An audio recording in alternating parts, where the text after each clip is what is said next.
بھائی اللہ پاک کا بڑا کرم، اللہ پاک نے رمضان نصیب فرمایا۔ یقین کریں یہ میرے رب کی بڑی کرم نوازی ہے کہ رمضان آ گیا، اور میرے آقا نے فرما دیا تھا کہ جس نے رمضان پایا اور مغفرت نہ کروائی وہ بڑا بدبخت شخص ہوگا، وہ بڑا بدبخت شخص ہے۔ رمضان آیا مغفرت نہیں ہوئی۔ ہمارے یہاں نا کلچر ہے، اب عید آنے والی ہے نا تو آفر لگے گی کوئی نہ کوئی، بڑے مال پہ جائے نا کسی سپر سٹور پہ آفر لگاتا ہے، ابھی آفر آنے والی ہے 50% ڈسکاؤنٹ آفر، سر آپ ہمارے پاس آئیں 100 والی 50 میں دیں گے اب۔ ہاں کوئی بڑا سپر سٹور ہوگا نا وہ کیا آفر لگائے گا، بائی 1 گیٹ 1 فری۔ سر آپ ہمارے پاس آئیں، ایک آپ ہم سے خریدیں، ایک ہم آپ کو تحفے میں دیں گے، ڈسکاؤنٹ دے رہے ہیں، کسٹمر گین کر رہے ہیں۔ رمضان نیکیوں کا سیزن ہے، اللہ کی کرم نوازیوں کا، برکت و رحمتوں کی کان رمضان ہے۔ اس میں یہ نہیں کہوں گا اللہ تبارک و تعالیٰ کسٹمر گین کر رہے ہیں، نو، وہ رحمان ہے، وہ رحیم ہے، وہ اپنے بندوں پہ رحمت فرماتا ہے، شفقت فرماتا ہے۔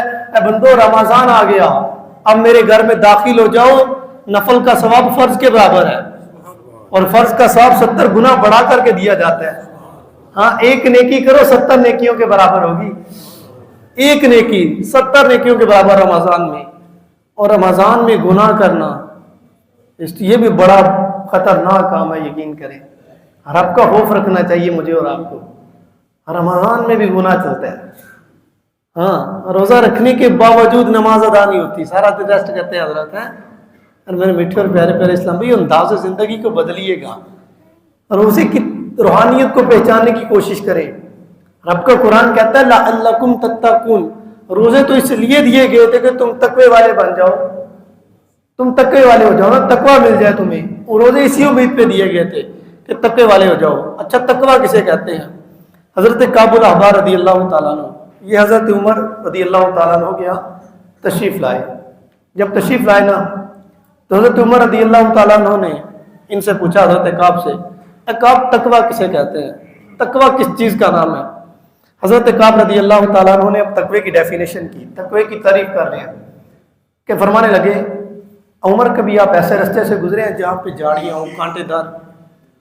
کہنے لگے ہاں میرا ایسے رستوں سے گزر ہوا ہے۔ کہا کیسے گزرتے ہیں؟ کہتا بڑا مشکل ہوتا ہے وہاں سے گزرنا، بڑا اوکھا کام ہوتا ہے ایسے رستے سے گزرنا۔ کہا گزرتے کیسے ہیں یہ تو بتائیں نا۔ کہا یار کعب میں اپنے کپڑے سمیٹ لیتا ہوں، سمیٹنے کے باوجود پھر بڑی احتیاط کے ساتھ چلتا ہوں، یار کہیں میرے کپڑے کانٹوں میں پھنس نہ جائیں۔ حضرت کعب الاحبار رضی اللہ تعالیٰ نے پھر تقوی کی ڈیفینیشن کی، فرمایا ذالک التقوی، عمر اسے تو تقوی کہتے ہیں۔ یہ دنیا تمہارے سامنے پیش کی گئی ہے، دنیا کی رنگینیاں، ہاں کبھی انسان میں تکبر آ جانا، کبھی انسان اپنے آپ کو بڑا سمجھنے لگتا ہے، ہاں کبھی مال و دولت پہ فخر کرنے لگتا ہے، کبھی جھوٹ بولنے لگتا ہے، کبھی دکان پہ بیٹھ کے 2 نمبری ہے۔ یہ کانٹے ہیں، ان سب سے بچ کے بندہ گزر جائے، ذالک التقوی، اسے تقوی کہا جاتا ہے۔ جیسا رب سے ڈرنے کا حق ہے بندہ ویسے ڈر جائے، یہی تو تقوی ہے۔ ہاں آج کوئی نہیں پوچھنے والا، تمہاری اتھارٹی ہے، پاور ہے، سکہ چلتا ہے۔ آج غریب پہ ظلم کر رہے ہو نا، کوئی بات نہیں ہے، ایک دن آئے گا ضرور جس دن حساب دینا ہوگا۔ آج بچ جاؤ اس سے، کیوں؟ میرا رب دیکھ رہا ہے۔